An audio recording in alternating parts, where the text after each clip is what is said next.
In this session, we'll start off with the Designer software.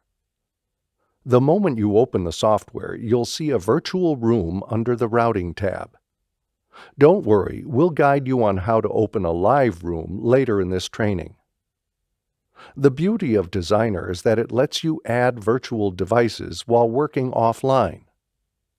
This means you can configure devices from anywhere and get a head start on your design. Just take a look at the upper left corner of your screen. See that untitled Design tab? That's your workspace for creating a new room. You can give your virtual room a unique name right here. For instance, let's name our room Small Conference Room 1.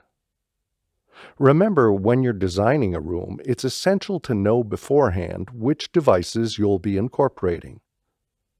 On the left side of your screen, you'll find a list of devices. For this session, we'll be using an MXA920 array microphone, two MXN5C ceiling loudspeakers, an IntelliMix P300 audio processor, and an MXA mute button as examples.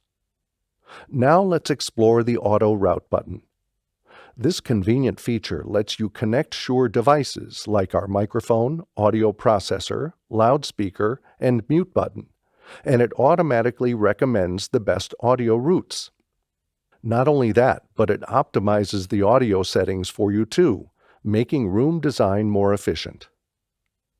Once you've clicked the Auto Route button, a notification will appear on your screen giving you the option to proceed or cancel. The screen text helps explain what changes the Auto Route button is making to your design. These include creating audio routes between devices, activating mute synchronization, and adjusting audio settings. If you decide not to see this dialog box again, you can select that option and it won't pop up when you use the Auto Route in the future.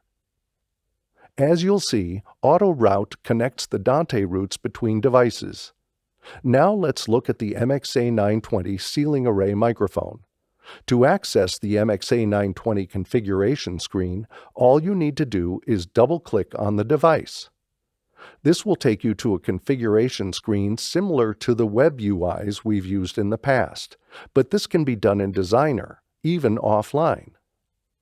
To revert back to your room, just click on the Small Conference Room 1 tab. From there, you can double-click on the P300 and explore its configuration screen. Here you can check out the schematic view to see the P300's inputs and outputs. You can repeat these steps for every device in the room. Simply click on the Small Conference Room 1 tab to return to the routing screen. Notice the tabs stay open as you click on a room or device, so it's very convenient to move from one tab to the other.